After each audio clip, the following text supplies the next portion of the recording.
ప్రియమైన స్నేహితులారా, ప్రభువైన యేసుక్రీస్తు నామంలో మీకు మీ కుటుంబ సభ్యులందరికీ నా వందనాలు తెలియచేస్తున్నాను. స్నేహితులారా, ఈరోజు ఒక ప్రత్యేకమైన దైవ సందేశం మీకు అందించాలని ఆశపడుతున్నాను. కనుక కొద్ది నిమిషాలు మీ మనసును నెమ్మదిగా ఉంచుకొని ఈ మాటలు వినాలని ప్రభు పేరట మీకు మనవి చేస్తున్నాను. స్నేహితులారా, మీ చుట్టుపక్కల మీరు చూసినట్లయితే మీ బంధువుల్లో కానీ, మీ స్నేహితుల్లో కానీ, మీ చుట్టుప్రక్కల వారు కానీ, అలాగే మీరు వెళ్ళే సంఘంలో కానీ, ఒకవేళ మీ కుటుంబంలో కానీ ఒక చిన్న మాట అనటం వల్ల దానివల్ల చాలా సమస్యలు మీరు తెచ్చుకుని ఉంటారు.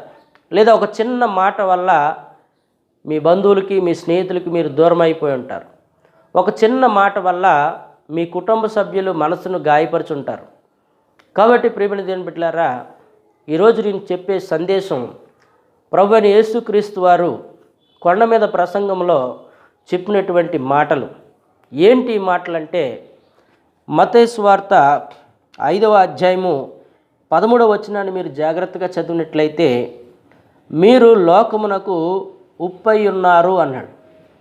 ఉప్పు నిస్సారమైతే అది బయట పారవేయబడును, అది మనుషుల చేత త్రొక్కబడును, అది మరి దేనికి పనికిరాదు అని ఒక ఉదాహరణ చెప్పాడు. ఎవరికి అంటే ఆనాటి ప్రజలకి. ఆ కొండ మీద ప్రసంగంలో అనేక మంది ప్రజలు ఉన్నారు. అక్కడ దయ్యాలు పట్టిన వారు ఉన్నారు, రోగాలతో బాధపడేవారు ఉన్నారు, మానసికంగా కృంగిపోయిన వారు ఉన్నారు, అలాగే కుటుంబంలో నెమ్మది లేకుండా ఉన్నవారు ఉన్నారు. అనేక మంది ప్రజలు యేసు ప్రభు మాటలు వినటానికి ఆ కొండ మీదకు వచ్చినప్పుడు ప్రభువైన యేసుక్రీస్తు చెప్పిన మాట ఏంటంటే, మీరందరూ కూడా పేరు పెట్టి చెప్పలేదు, అక్కడున్న ప్రజలందరితో చెప్తున్నాడు. సహోదరి, నీతో చెప్తున్నాడు దేవుడు. సహోదరుడా, నీతో చెప్తున్నాడు దేవుడు. మీరు ఎలా ఉన్నారు అంటే, లోకమునకు అంటే ప్రపంచానికి, మన చుట్టుపక్కల వారికి, మన కుటుంబ సభ్యులకి, మీ బంధువులకు, మీ స్నేహితులందరికీ కూడా మీరు ఎలా ఉన్నారు అంటే లోకమునకు ఉప్పై ఉన్నారు అంటున్నాడు దేవుడు. హల్లెలూయా. అయితే ఉప్పు నిస్సారమైతే అది బయట పారవేయబడుతుంది. చూడండి, మీరు వంటలు చేసేటప్పుడు ఉప్పు లేకుండా చేస్తే అది ఎవరు తినరు. అయితే ఉప్పులో కూడా చాలా గుణ లక్షణాలు ఉన్నాయి. ఏంటి అంటే, ఒకటి ఉప్పు రుచిని కలిగిస్తుంది. రెండోది ఉప్పు నీటిని శుద్ధి చేస్తూ ఉంటుంది. మూడోది ఉప్పు ద్వారా శరీరంలో ఉన్నటువంటి ఆ చర్మ వ్యాధులు కూడా తొలగిపోయే అవకాశం ఉందని డాక్టర్లు చెప్తున్నారు. తర్వాత ఉప్పు మన ఆహారాన్ని నిల్వ చేసుకోవడానికి ఎక్కువగా ఉపయోగిస్తూ ఉంటాం. అలాగే ఉప్పు ద్వారా అనేకమైనటువంటి లాభాలు కూడా మనకి కనబడుతూ ఉంటాయి. కాబట్టి ప్రియమైన దేవుని బిడ్డలారా, ఇంకా ఉప్పు విషయంలో మనం చూసినట్లయితే అది దేవునికి అర్పించే నైవేద్యంలో కలపడానికి ఉపయోగపడుతుందని మరి దేవుని వాక్యంలో మనకి తెలియజేస్తుంది. కాబట్టి ప్రియమైన దేవుని బిడ్డలారా, ఉప్పు నిస్సారమైతే అది బయట పారవేయబడుతుంది. మీరు ఎంత మంచి పదార్థమైనా వండి పెట్టండి, అది ఉప్పు లేకపోతే ఎవరు తినరు, ఆ తర్వాత బయట పారవేయబడుతుంది. అదంట దేనికి పనికిరాదు.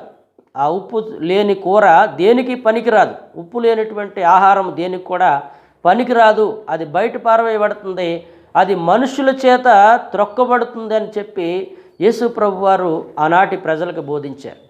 ప్రియమైన సహోదరుడా, అవే మాటలు ఈరోజు నీతో దేవుడు చెప్తున్నాడు. ఏంటి అంటే, నీ మాటలు ఎలా ఉన్నాయి, నీ ప్రవర్తన ఎలా ఉంది, నీ క్రియలు ఎలా ఉన్నాయి. ఇక్కడ దేవుని వాక్యంలో చూసినట్లయితే కొలస్సీ పత్రికల 4వ అధ్యాయం 6వ వచనంలో అపోస్తలుడైన పౌలు ఆ కొలస్సీ సంఘంలో ఉన్నటువంటి ప్రజలతో చెప్తున్నాడు, మీ సంభాషణ ఉప్పు వేసినట్టు రుచిగా ఉండాలి. మీ సంభాషణ అంటే మీ మాట తీరు, మీరు మాట్లాడే మాటలు ఎలా ఉండాలి అంటే ఉప్పు వేసినట్టుగా రుచిగా ఉండాలి. ఒకవేళ మీరు మీ పక్కింటికి వెళ్ళి ఎవరినైనా ఏదైనా విలువైన వస్తువు అడిగారనుకోండి, మీరు వారితో ఎంతో సంతోషంగా సమాధానంగా కనబడుతూ నవ్వుతూ మాట్లాడితే మీరు అడిగిన వస్తువు ఇస్తారు. లేకపోతే ఏదో కొట్లాటకు వెళ్ళినట్టుగా వాళ్ళ మీదకి వెళ్ళి నాకు పలానా వస్తువు కావాలి ఇవ్వండి అనండి, లేదు అంటారు వెంటనే. ఎందుకని? మీ సంభాషణ సరిగ్గా లేదు, మీ మాట తీరు సరిగ్గా లేదు. ఈ రోజున చూడండి, బిడ్డలు కూడా తల్లిదండ్రులను బూతులు తిట్టేవారుగా ఉన్నారు. అలాగే తల్లిదండ్రులు కూడా బిడ్డల్ని కాని మాటలు మాట్లాడేవారుగా ఉన్నారు. అలాగే సంఘంలో విశ్వాసులు కూడా రకరకాలుగా మాట్లాడుతుంటారు. అలాగే మనం చూసే సమాజంలో కూడా రకరకాల ప్రజలు మనకి కనబడుతూ ఉంటారు. అయితే దేవుని వాక్యం చెప్తుంది, మీ సంభాషణ, మీ మాట తీరు ఉప్పు వలె ఉండాలి. అంటే అది రుచిగా ఉండాలి. అది రుచిగా ఉన్నప్పుడు దాని ద్వారా నువ్వు ఆశీర్వదించబడతావు. ప్రియమైనటువంటి దేవుని బిడ్డలారా, ఎఫీసీ పత్రికలో 4వ అధ్యాయం 29 అంటాడు, మీ నోటి నుండి దుర్భాష రానీయకండి. అంటే చెడ్డ మాటలు రానీయకండి. మన పిల్లలు చూడండి, చిన్నతనంలోనే తిడతా ఉంటాడు, మమ్మీని తిడతాడు, డాడీని తిడతాడు, తాతని తిడుతూ ఉంటాడు. అప్పుడు మనం ఏం చేస్తాం? నవ్వుతూ ఉంటాం. అలాగే ఆ తర్వాత పెద్ద అయిన తర్వాత కూడా తిడతాడు, అప్పుడు బాధపడుతూ ఉంటాం. కాబట్టి ప్రియమైన దేవుని బిడ్డలారా, మన నోటిలో నుంచి దుర్భాష రాకూడదు అని దేవుని వాక్యం చెప్తుంది.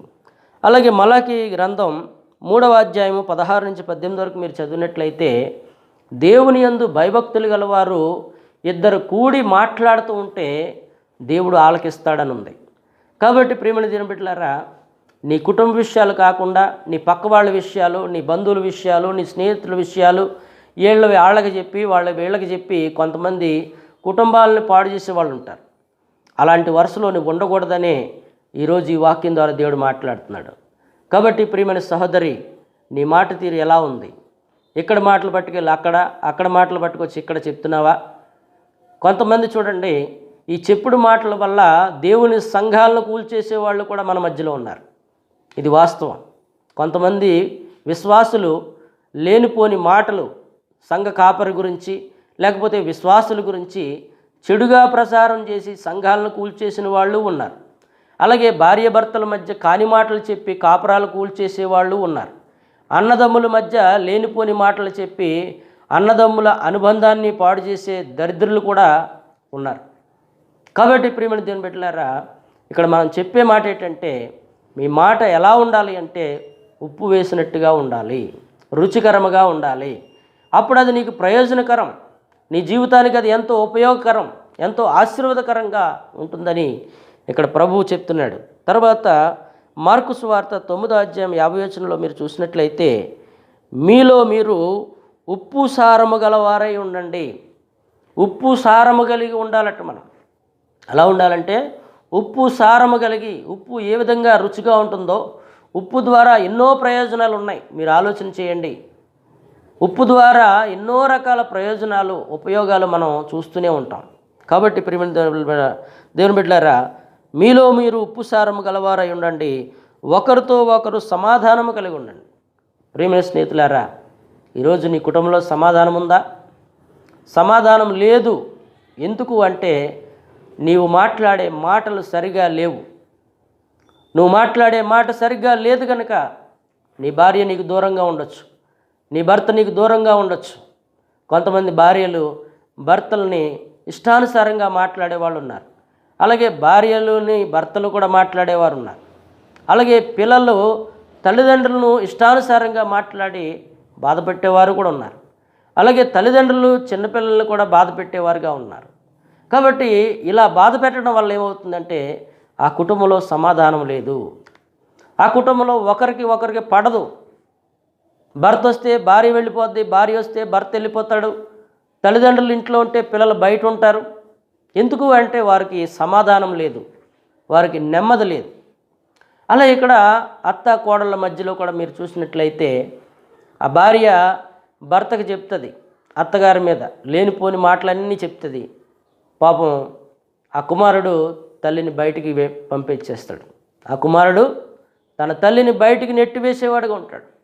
అలాగే కొంతమంది అత్తగారులు భార్య మీద చెడుగా కొడుకు చెప్తారు. అలా చెప్పడం వల్ల ఆ కొడుకు కోడలు కూడా విడిపోయి దూరంగా బ్రతికేవారు కూడా ఉన్నారు.